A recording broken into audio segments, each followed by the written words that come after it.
देवताओं ने अमृत पिया और राग द्वेष से जलने लगे।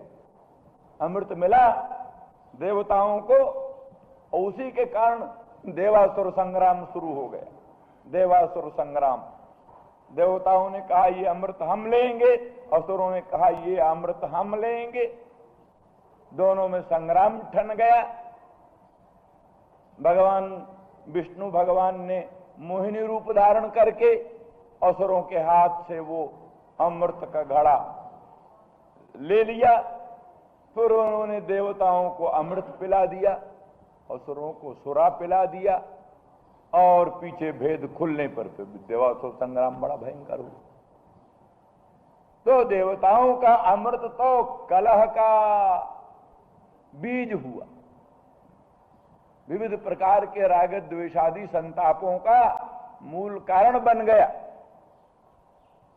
किंतु ये आपका जो कथा रूपी अमृत है, ये तो सर्व प्रकार के तापों को समूल उन्मूलन करने वाला है।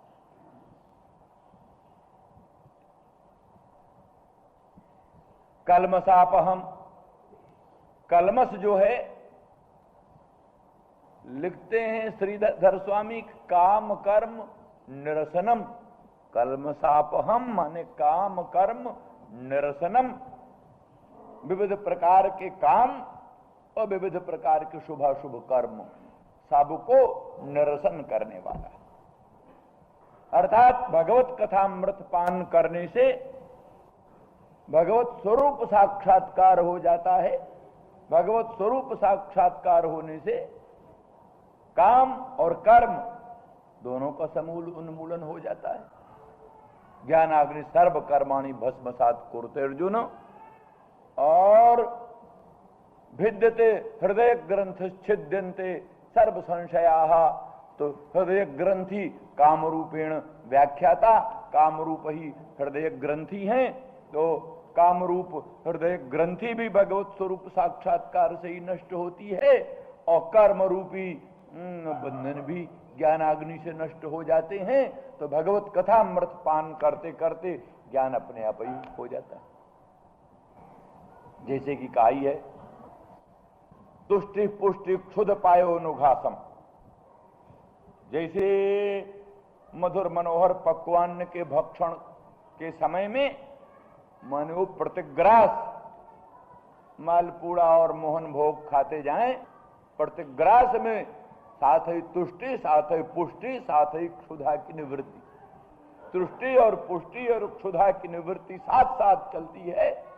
तो जो भगवत कथा पारायण है, भगवत कथामृत पान में जो निरत है, उसके लिए भक्तिर विरक्तिर भगवत प्रबोध, भक्ति और विरक्ति और भगवत प्रबोध साथ साथ होता चलता है।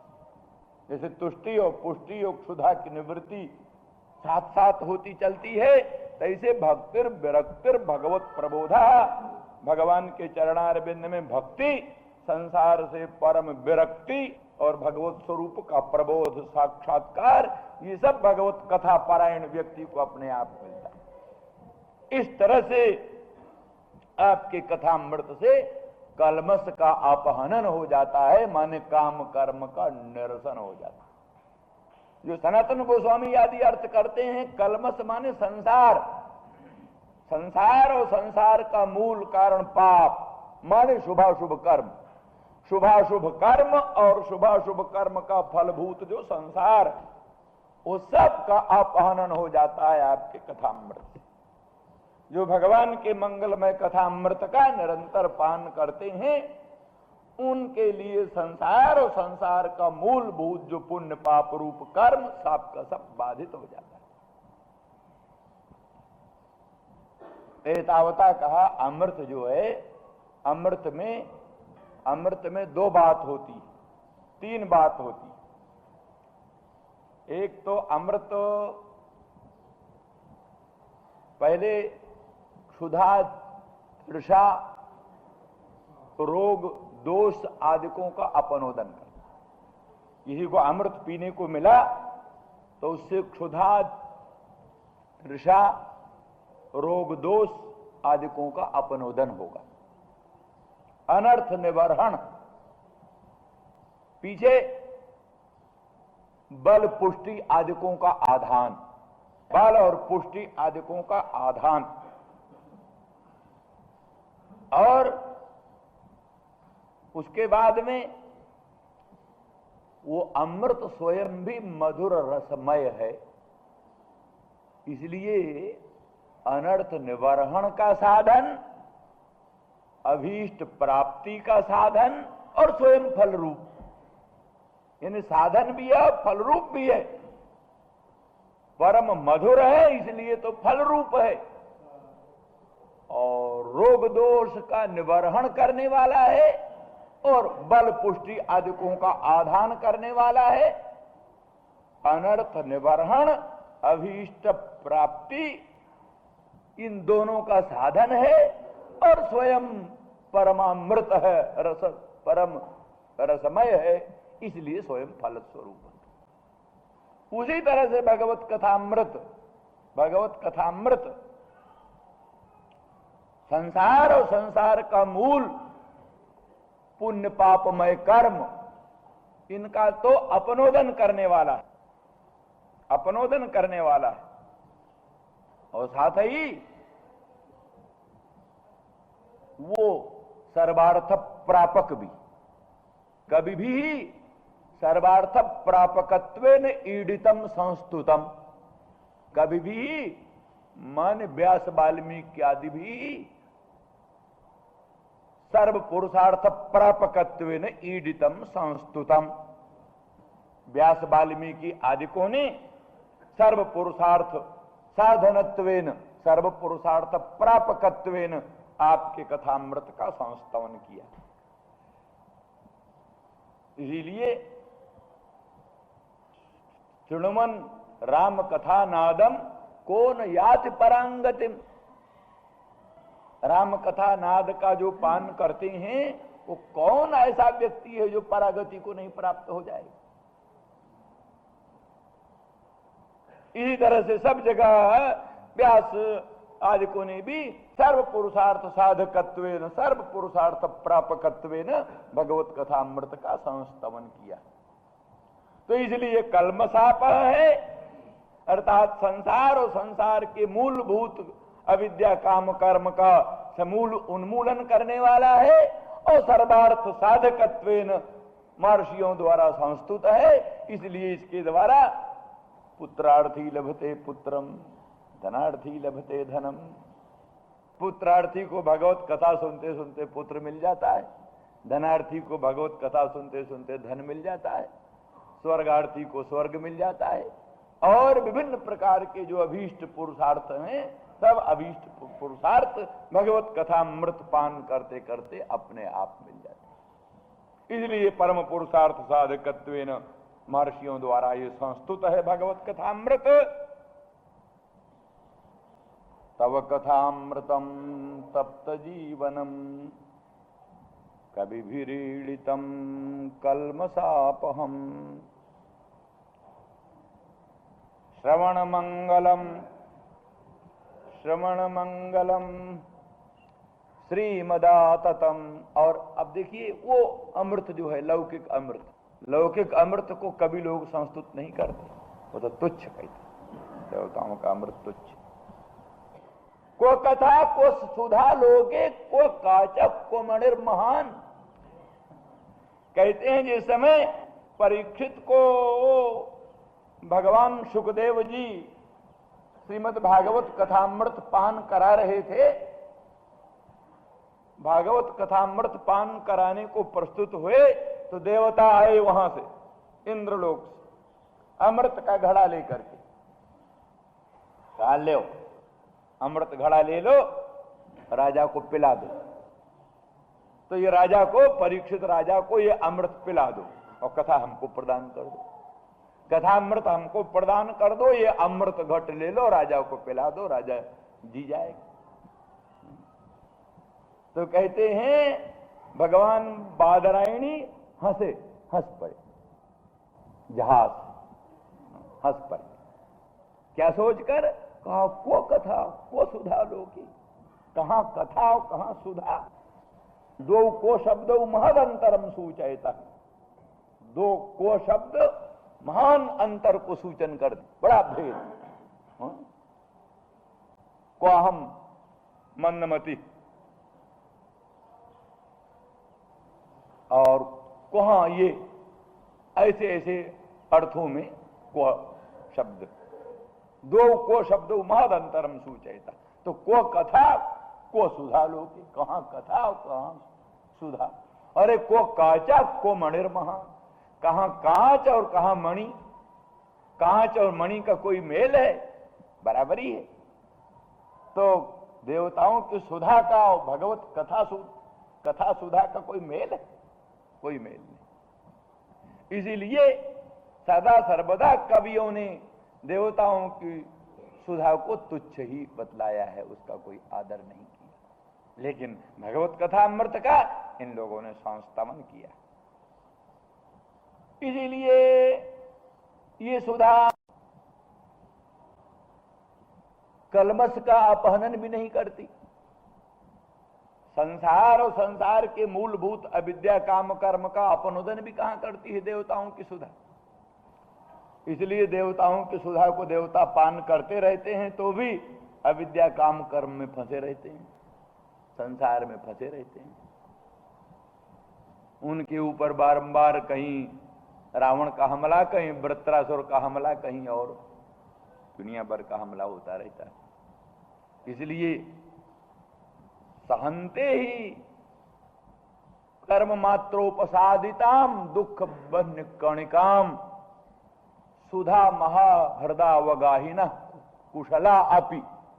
पंचशिखाचार्य कहते सुधा महा हृदा वगाही, जो परम कुशल देवता लोग हैं वो भी पाप मात्रोपसादिताम दुख बन्य कणिकाम सहन्ते। पाप मात्रोपसादित जो दुख बन्य कणिका, उसको सहना पड़ता है। सही शंकर सही स्वल्प शंकर सप्रत्योमर्ष येतापि प्रायश्चित्ते नापा कर्तुं शक्य।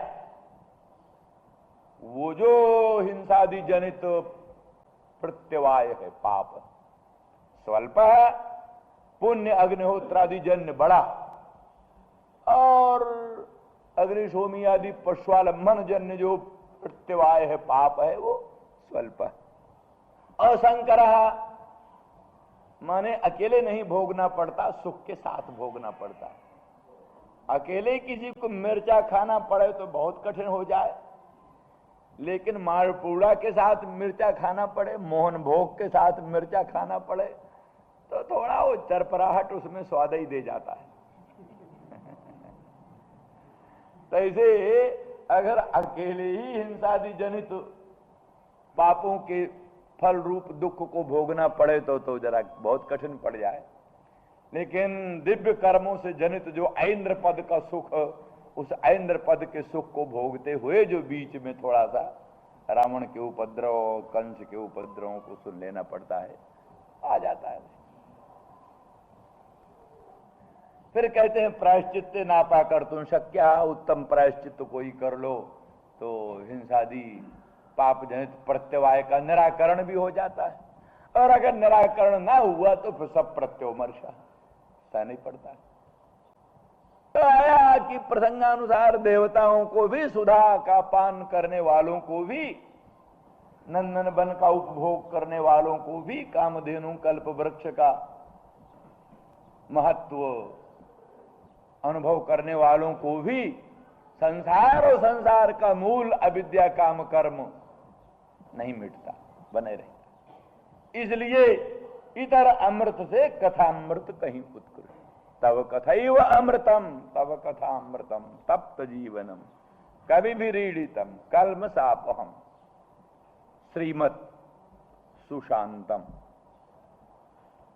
आपका कथामृत तो सुशांत है और इतरत्तु मादकम, देवताओं का अमृत जो है वो तो मादक, उसको पी लेने से तो लोग मत्त हो जाते हैं। मत्त हो जाते हैं तभी सब भूल जाते हैं कर्तव्य कर्तव्य। इंद्र जैसे लोगों ने भी अनर्थ किया, बड़ा बड़ा प्रपंच किया। श्रीमत और ये मादकम, दूसरा, इस कथामृत से ये विलक्षण है कि ये आततम, आततम व्यापकम, ये व्यापक कथामृत व्यापक है। भगवत स्वरूप होने के कारण भगवान और भगवत कथा, जैसे भगवान व्यापक है तैसे भगवान की मंगलमयी कथा सुधा भी व्यापक है।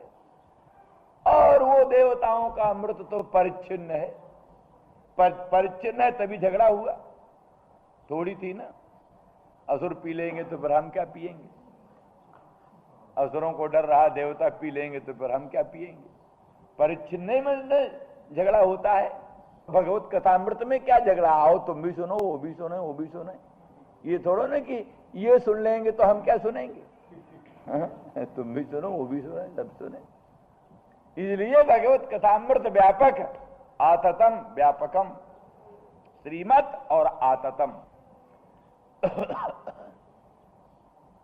भुविगृणन्ति ते भूरिदा जना। कोई कहे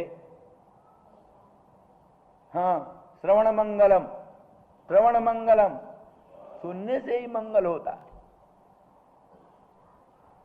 और तत्व अनुष्ठानापेक्षम, देवताओं का अमृत तो अनुष्ठान की अपेक्षा रखता है।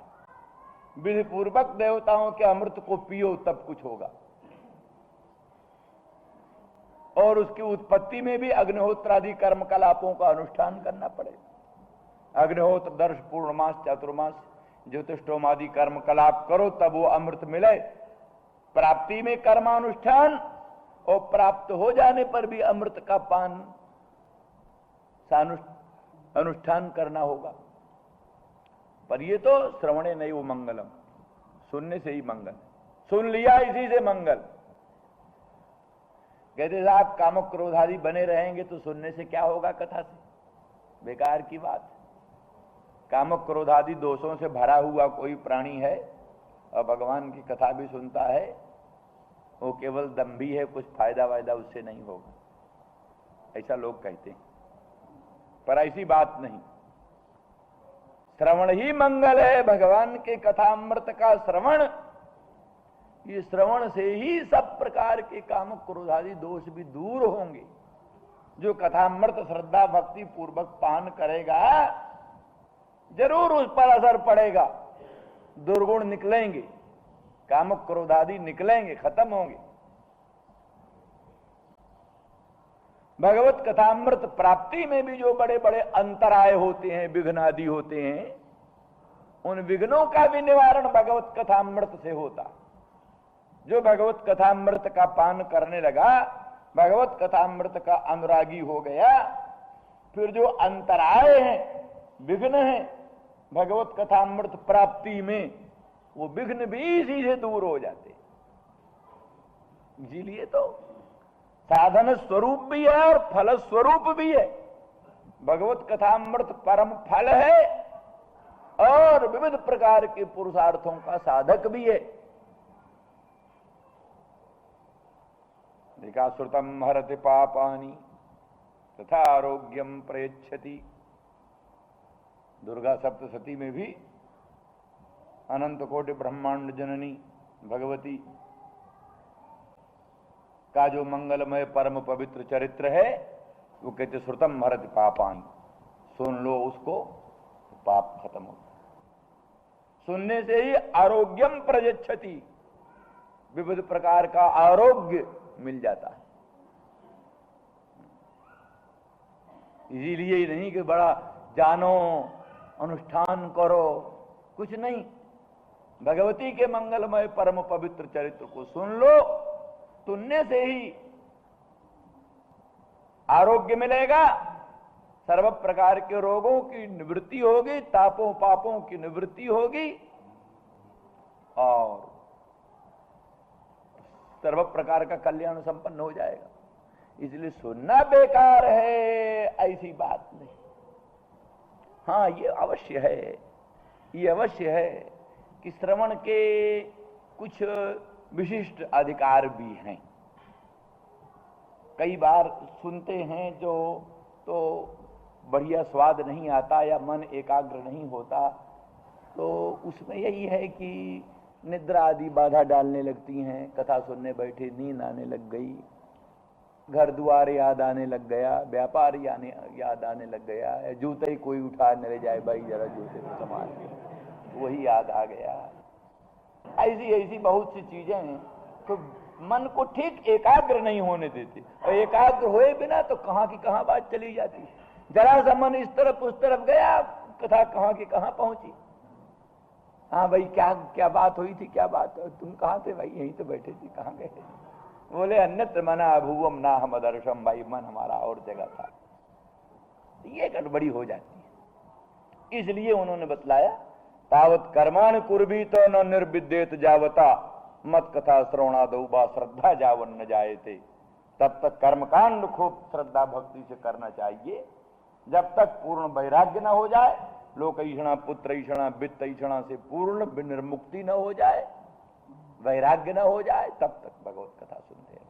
अथवा मत कथा श्रवणादौ बा श्रद्धा जावन न जाए थे, जब तक भगवान की मंगलमयी कथा सुधा में के आस्वादन में पूर्ण श्रद्धा न हो। तो इसीलिए तो देखते हो ना, सिनेमा में कितने लोग इकट्ठे होते हैं और भगवत कथा में कितने लोग इकट्ठे होते हैं। और अगर कहीं सिनेमा की ढंग की कथा हो तो खूब इकट्ठे भी हो जाते हैं। सिनेमा की ढंग की ही कथा हो, जहां कुछ बुद्धि न खर्च करनी पड़े, वो जैसे सिनेमा अपने आप ही दृश्य लोगों की आंखों को खींच कर मन को खींच चलता, कुछ करना नहीं पड़ता, बैठे रहो। इसी तरह से अगर ऐसी इसी ढंग की बात हो तो कुछ ऐसा भी मन लग जाता है। लेकिन जहां भगवत कथा अमृत, भगवत रस, भगवत रहस्य वर्णन वाली बात जब चलती है, तब थोड़ा शांत शुद्ध एकाग्र चित्त आवश्यकता होती है, तब वो बात समझ में आती है। उस सब के लिए थोड़ा वो योग्यता संपादन करना चाहिए। उसी योग्यता के लिए कर्मकांड का अनुष्ठान, उपासना, भगवत चरित्र श्रवण के समय भी ऐसे कुछ साधन है। कानों में भगवान की मंगलमयी कथा सुधा हो, मुख में भगवान का मधुर मनोहर मंगलमय नाम हो, हृदय में भगवान की मंगलमयी दिव्य मूर्ति हो, आंखें खुल जाएं तो सारा जगत भगवान का रूप है, ऐसी बुद्धि बन जाए। तो ऐसे ऐसे ढंगों से फिर भगवत कथा अमृत पान करने से तत्काल लाभ होता है, ज्यादा देरी नहीं होती। इसलिए श्रवण मंगलम, श्रवणे नैव मंगलम न त्वनुष्ठानापेक्षम, श्रवण से ही मंगल हो जाता है, सर्व प्रकार के पुरुषार्थ की सिद्धि हो जाती है, अन्य किसी अनुष्ठान की अपेक्षा नहीं होती। श्रवण मंगलम श्रीमदाततम, वो कैसी कथामृत है? इति भूवि गृणन्ति ते भूरिदा जनाः, जो भूमंडल में या संसार में आपकी कथामृत का विवरण करते हैं, वितरण करते हैं, जो भगवत कथामृत का वितरण करते हैं, दान करते हैं, सुनाते हैं लोगों को, ते भूरिदा जनाः, वो बड़े दानी। शास्त्रों में लिखा है अभय दान से बढ़कर कोई दान नहीं। जीवाभय प्रदानस्य कला नारहन्ते षोडशीम, अनेक अनेक प्रकार के दान, अनेक अनेक प्रकार के यज्ञ, अनेक अनेक प्रकार के अनुष्ठान, सब जीवाभय प्रदानस्य कला नारहन्ते षोडशीम, जीव को अभय दान देने से, अभय दान देने का जो दिव्य पुण्य है, उसकी षोडशी कला को, 16वीं कला की भी बराबरी नहीं कर सकते दुनिया के सब सत्कर्म मिल करके। तो भगवत कथामृत ऐसी वस्तु है कि अभय प्रदान इसी से प्राणी को मिलता। नरक का डर, रोग का डर, आदि व्याधि का डर, जमराज का डर, भिन्न भिन्न प्रकार के जो भय हैं, जो प्राणी को मरने के समय सताते हैं, मरने के समय प्राणी को हृदय में दाह पैदा करते हैं। कहते किमहग्वम पापम किमहग्वम साधु ना करवम किमहम पापम अकरवम, इस प्रकार का संताप होता है प्राणी को मरने के समय। मैंने क्यों साधु कर्म नहीं किया, मैंने क्यों असाधु कर्म किया, मैंने क्यों अपना जीवन निरर्थक मूर्खतापूर्ण रूप से अपना जीवन खत्म कर दिया, मैंने क्यों नहीं अपना जीवन भगवान की आराधना में, भगवान की कथामृत में लगाया। इस प्रकार के जो संताप होते हैं मरने के समय में, वो फिर उसको नहीं होता। नैनं कृता करते तपतः फिर उसको कृत अकृत दोनों से ताप नहीं होता, उसको किसी प्रकार से भी कृताकृत से ताप नहीं होता। तो इस तरह से अभय अभय प्राप्ति। अंत में भगवान व्यास पुत्र सुखदेव जी ने परीक्षित को कहा, राजन क्या है, समझ लिया ना? दंतु राजन मरिष्येति पशु बुद्धि में मान जही, ये पशु बुद्धि है, मैं मरूंगा। कौन मरता है? समझ ले दे इंद्री मन बुद्धि अहंकार से अतीत अजर अमर अनंत अखंड सच्चिदानंद घन परात्पर पर ब्रह्म का अंश है। परात्पर पर ब्रह्म भगवान के ही स्वरूप में है तू।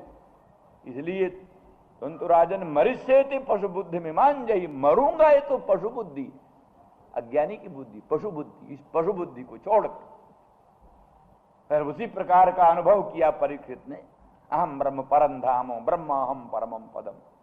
और फिर कह दिया, भले तक्षक आए, भले सांप आए, काटे शरीर, जले मरे, कुछ भी नहीं, हमारा कोई संताप नहीं, हमको कोई दुख नहीं है। आपके अनुग्रह से हम भगवान के मधुर मनोहर मंगलमय स्वरूप में प्रविष्ट हो गए, परमानंद घन भगवान के मंगलमय अंक में हम पहुंच गए। अब तक्षक का कोई डर नहीं, सांप का कोई डर नहीं, किसी प्रकार का भय नहीं, अभयं दर्शितम् इत्यादि। तो इस तरह से भगवत कथा अमृत का ये परिणाम। इसीलिए उन्होंने कहा कि संसार में क्या नाम, श्रोतव्यादीन राजेंद्र प्रणाम संत सहस्र।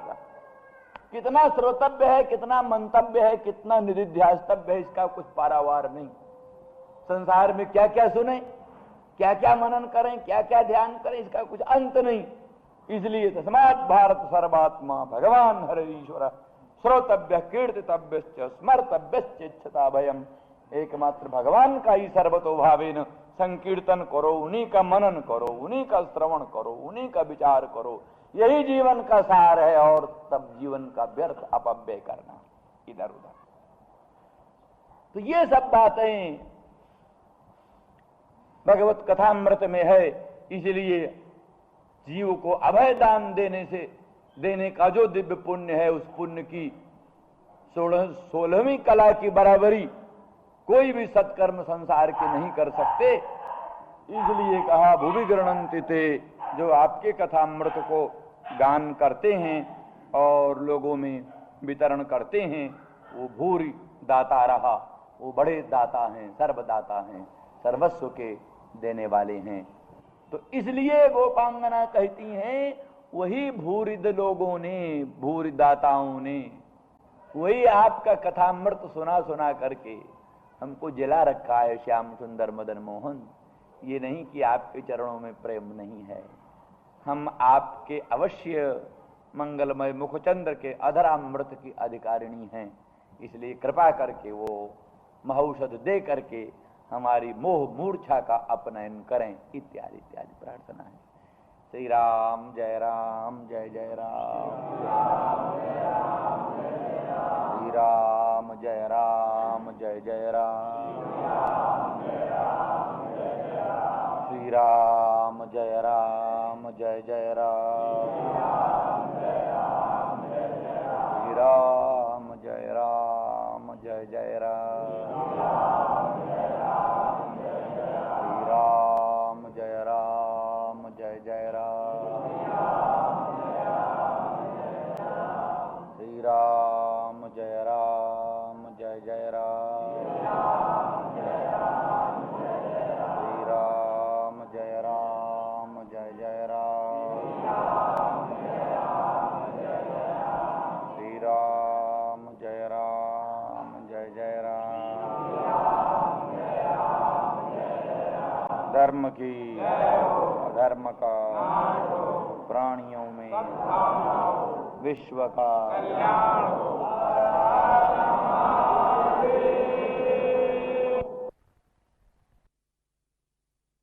भगवान के रूप में से साई भगवान के पदाम्बुज के रूप में, यही पदाम्बुज फणी फणाओं में अर्पित है। तो शास्त्र कहते हैं नारायण परा वेदा, नारायण परा मखा, और नारायण है कोई ऐसा, नारायण परा वेदा, नारायण परा मखा। तो नारायण में ही सब वेदों का तात्पर्य है, नारायण के ही अर्चन में सब मखों का तात्पर्य, जितने मख हैं यज्ञ हैं सब नारायण में ही पर्यवसित होते हैं। इसीलिए हरेक यज्ञों में यस्य स्मृत्या च नामोक्त्या तपो यज्ञ क्रियादिषु न्यूनम संपूर्णता जाति सद्यो वंदे तमच्युतम। उसे अच्युत की वंदना होती है। याज्ञिक लोगों की पद्धति में अब भी यही है, यज्ञ करेंगे, सब कुछ करेंगे, सांगोपांग संपूर्ण यज्ञ का अनुष्ठान करके अंत में ये स्मृत्या च नामोक्त्या तपो यज्ञ क्रियादिषु न्यूनम संपूर्णता जाति करके, और क्या नाम, विष्णवे नमः विष्णवे नमः विष्णवे नमः 12 बार। इसलिए जब यही पदाम्बुज फणिफणाओं में अर्पित हैं, इसलिए आप नारायण स्वरूप हो और नारायण में ही संपूर्ण वेदों का तात्पर्य है। इसलिए कर्म कांड और उपासना कांड का भी विषय यही पदाम्बुज है, और यही पदाम्बुज यतः प्रणत देहि नाम पापकर्षणम। जो शरणागत हैं, भगवत शरणागत हैं, भगवान के पदाम्बुज में अपने आप को अर्पित कर दिया है, या जिन्होंने नमस्कार किया है श्रद्धा भक्ति से एक बार भी, एकोपि कृष्ण से कृत प्रणामः दशाश्वमेधा वो भरतेन तुल्य कृष्ण प्रण दशाश्वमेधी पुनरेत जन्मो कृष्ण। जीवन का मुख्य लक्ष्य है। इसलिए केवल अर्थवाद वाक्यों द्वारा कर्मकांड में सदा निरत रहना इतना ही सब कुछ नहीं है, इसके आगे भी कुछ है। नौका के द्वारा नदी पार कर लो, आगे नौका को छोड़कर आगे भी घर और जाना पड़ेगा। ये नहीं कि बड़ी अच्छी नाव मिल गई तो वहीं डेरा जमा दिया, यही बहुत अच्छा है, यहीं रहेंगे। नौका तो नदी पार करने के लिए, नौका सदा सर्वदा के लिए, डेरा जमाने के लिए नहीं। कैसे कर्मकांड रूपी नौका पाशविक काम कर्म ज्ञान रूपी नदी को अतितरण करने के लिए, पार करने के लिए है। वैदिक काम कर्म ज्ञान रूपी नौका का सहारा लेकर पाशविक काम कर्म ज्ञान रूपी मृत्यु को तर करके और फिर विद्यामृतमश्नुते, अंत में भगवत तत्व विज्ञान, भगवत भक्ति के द्वारा भगवत भाव को प्राप्त होना, ये अंतिम उद्देश्य। ये बात समझ में आई। तो इसके अनुसार फिर वही मधुरया गिरा इस पक्ष में भी लग जाएगा। जैसे मधुरया गिरा उस तरफ लगा, तैसे मधुरया गिरा यहां भी वही आप अपनी मधुर वाणी से, मधु माने मधुवत मिष्ट, मधुवत अमृतवत मिष्ट, मधु की तरह मिष्ट, जहां सुस्निग्ध शीतल अवलोकन पूर्वक जो मधुर वाणी, आपकी मधुर वाणी, अमृत वर्षिणी वाणी, वो सुस्निग्ध कमल दल नयनों से अवलोकन सहित सुस्मित सुस्निग्ध निरीक्षण पूर्वक जो अमृत वर्षिणी दिव्य वाणी, उस दिव्य वाणी के द्वारा जो ऐसी मधु हो कि सर्वविध देह गेह लौकिक पारलौकिक सर्वविध सुखों को भुलाने वाली, देह गेह को लोक परलोक के सर्वविध सुख को भुलाने वाली ऐसी मधु अमृत को, इसीलिए मधु मधुवत अमृत रूप और मधुवत मादक, मधु माने मादक भी है, मधु मध्यम और मधु अमृतम। मधु अमृतम, मधु मध्यम, तब अर्थात मादक जो अमृत, मादक अमृत।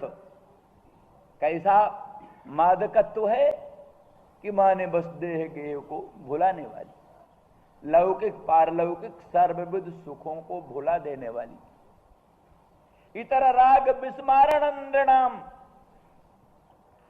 भगवान के अधरामृत, भगवान के वचनामृत, भगवान के मुख सौरभामृत, ये एक एक अमृत प्राणियों के देह गेह को बिसरा देती, लोक परलोक के विविध सुखों को बिसरा देती, भुला देती। यही एकमात्र सर्वोत्कृष्ट उपाय है विश्व विस्मरण का। नहीं, हजार प्रयास करते रहे, विश्व विस्मरण होता ही नहीं। हजार ज्ञान ध्यान का इंतजाम करते रहे, विश्व भूत प्रेत की तरह सिर पर सदा खड़ा रहता। लेकिन जहां भगवान के मुख सौरभामृत, मुख पंकज के सौरभामृत का दिव्य मादक अमृत, मादक अमृत वर्षिणी दिव्य वाणी का रसास्वादन हुआ, तहां उस एक ही रसास्वादन में विश्व विस्मरण हो जाता है, विश्व भूल जाता है। बिना प्रयास किए विश्व का स्मरण ही खत्म हो जाता है। भगवान की मंगलमयी कथा सुधा के पान में जिनका चित्त एक क्षण के लिए लग गया, संसार फीका प्रतीत हो गया। और मन लग गया तो कितना समय चला गया फिर मालूम भी नहीं पड़ता। तो फिर जिनको भगवान के मंगलमय मुख पंकज का सौरभामृत रसास्वादन करने को मिल गया, मादक अमृत वर्षिणी, मादक अमृत वर्षिणी वाणी का रसास्वादन जिनको मिल गया, फिर देह गेह का विस्मरण, विश्व का विस्मरण, लौकिक पारलौकिक सर्व सुखों का विस्मरण अपने आप हो जाता।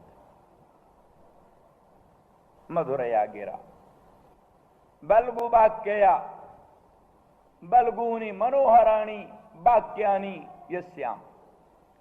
बड़े बलगु, बड़े मनोहर हैं वाक्य जिनमें भगवान की अमृत वर्षिणी वाणी, जैसे यही मांग ही पार्थ व्यपाश्रित्य जे पिस्यु पापजो नयः स्त्रियो वैश्यास्तथा शूद्रास्ते पियांति परांगतिम। हे पार्थ, मेरा व्यपाश्रयण करके, मेरा आश्रयण करके स्त्री, शूद्र तथा और भी कहां तक बतलाएं, जो बहुत से पाप योनि प्राणी हैं, वो भी मेरा आश्रयण करके मुझ सर्वाधिष्ठान स्वप्रकाश सच्चिदानंद घन परब्रह्म को प्राप्त हो जाते। ये वाणी बलगु वाक्या वाणी, बड़े मनोहर वचन इन वाणी में। सर्वधर्मान परित्यज्य मामेकं शरणं व्रज अहं त्वा सर्व पापेभ्यो मोक्षयिष्यामि मा शुचः। ये वाणी मधुरा वाणी है, बलगु वाक्या वाणी है, अमृत वर्षिणी वाणी है। जिनको इस वाणियों का रसास्वादन हुआ, सचमुच संसार भूल जाते। इन्हीं वाणियों के ही प्रभाव से धन धान्य समृद्धि पुत्र पौत्र विविध प्रकार के ऐश्वर्य सुख सब को छोड़ करके जंगल में भटकते हुए भगवान का नाम लेते हुए संत लोग घूम रहे। दूसरी दृष्टि से किसी प्रसंग में भगवान की निंदा करती हुई गोपांगना निंदा करती हैं और रूपांतर से स्तुति करती। एक ढंग से निंदा करती हैं और रूपांतर से स्तुति करती। जदनुचरित लीला कर्ण पीयूष विप्रुट शक्र ददन विधूत द्वंद्व धर्मा विनष्टा सपदि ग्रह कुटुम्बम दीन मुत्सृज्य दीना बहव इव विहंगा भिक्षुचर्यांचरंती। सखी, इनके अनुचरित लीलाओं को, मदन मोहन श्याम सुंदर की अनुचरित लीलाओं को कुछ लोगों ने सुना। कैसी लीलाएं हैं? कहते कर्ण पीयूष विप्रुट, कानों के लिए अमृत के बिंदु जैसे लगते। अमृत विप्रुट, कर्ण पीयूष विप्रुट।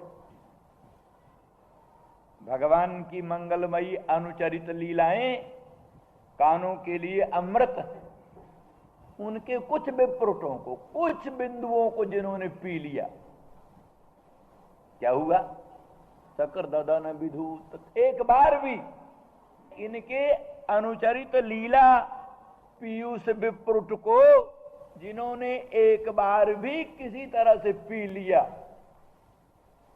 विधूत द्वंद्व धर्मा, उनके द्वंद्व धर्म खत्म हो गए।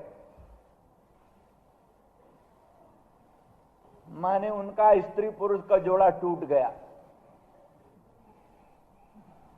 क्यों? भगवान की अनुचरित लीला रूपी पीयूष विप्रुट को पान करते ही उनके मन में वैराग्य आ गया। वैराग्य आ गया, चलो भाई संसार छोड़कर वृंदावन धाम में प्रभु का भजन करें, अवध धाम में चलकर प्रभु का चिंतन करें।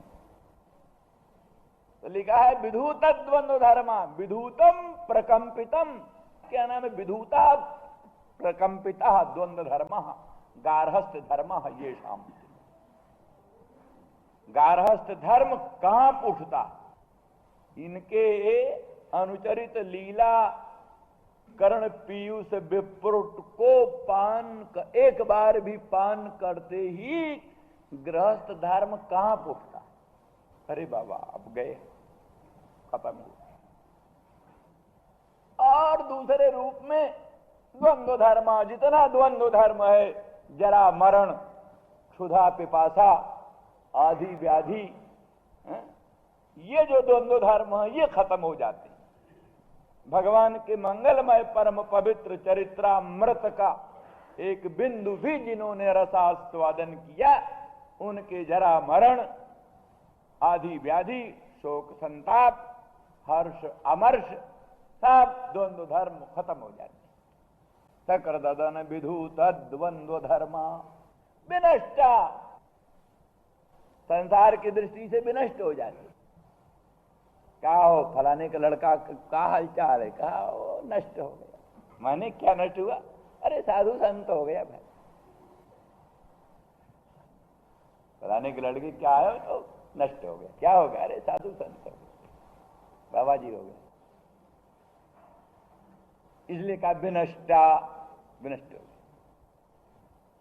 शास्त्र की दृष्टि से न प्रेत्य संज्ञास्ति अविनाशी बारे मात्मानुच्छित धर्म एतेभ्यो भूतेभ्य समुत्थाय तान्यवानु विनश्यति। देहेन्द्रियाद रूपेण परिणत भूतों से, देहेन्द्रियाद रूपेण परिणत भूतों से विद्युत होकर के तान्यवानु विनश्यति, उसके विनाश के साथ ही नष्ट हो जाता। माने सैंधव खिल्य, लवण का टुकड़ा समुद्र में डाल देने पर उसकी उपाधि के विनष्ट हो जाने पर वो खत्म हो जाता है, अलग अस्तित्व मिट जाता है।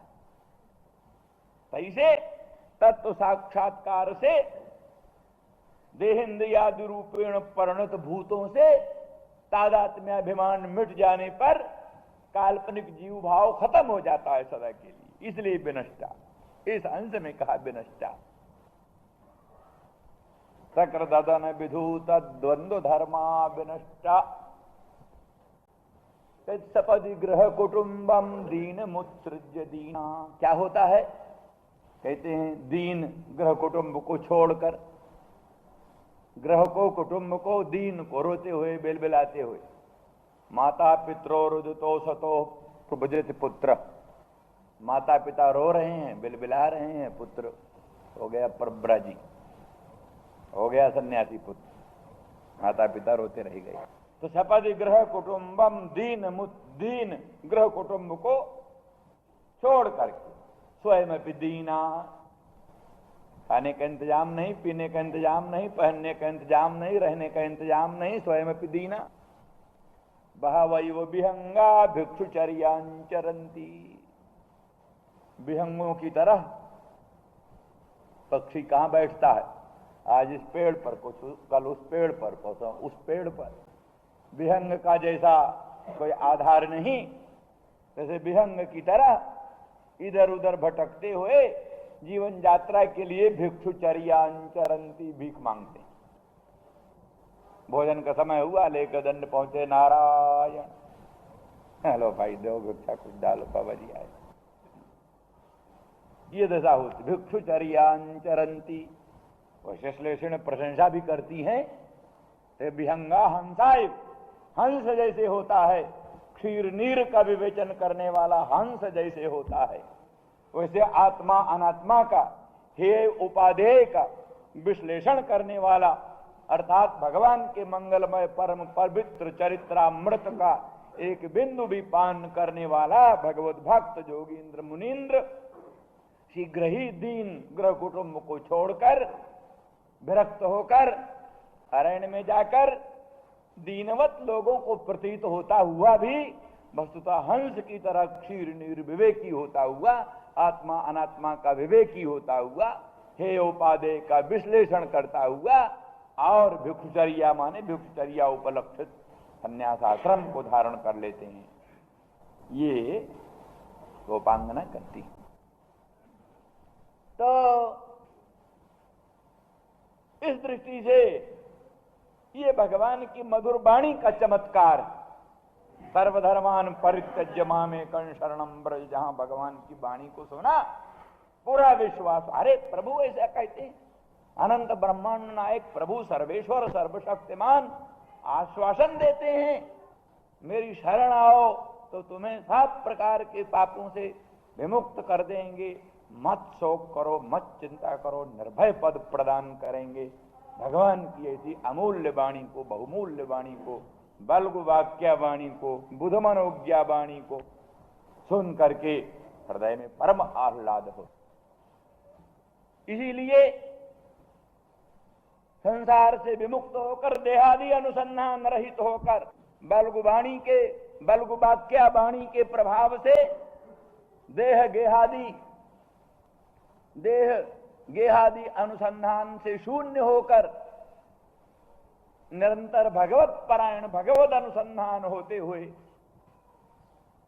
और आपकी आराधना में उनके फिर मोहयती ही, वो भी मोह को प्राप्त होते हैं। कैसे मोह को प्राप्त होते हैं?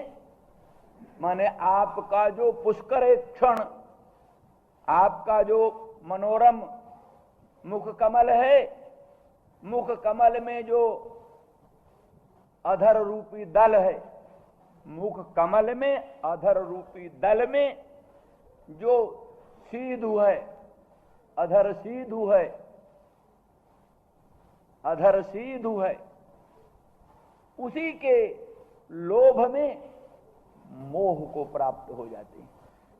उनको दुनिया में और किसी वस्तु का मोह नहीं है, और किसी वस्तु का आकर्षण नहीं है। आकर्षण एकमात्र है प्रभु के मुख कमल में,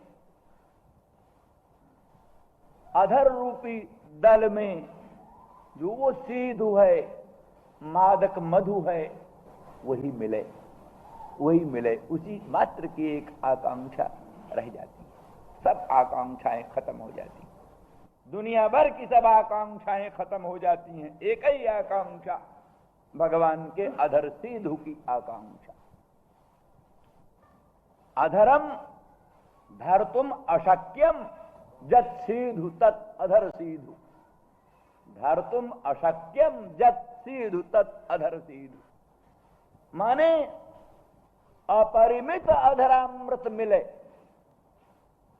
श्याम सुंदर मदन मोहन श्री कृष्णचंद्र का अपरिमित, जो धर्तुम अशक्यम, धारण करने को अशक्य हो, अपरिमित अनंत अधरामृत प्राप्त हो, यही कामना हो।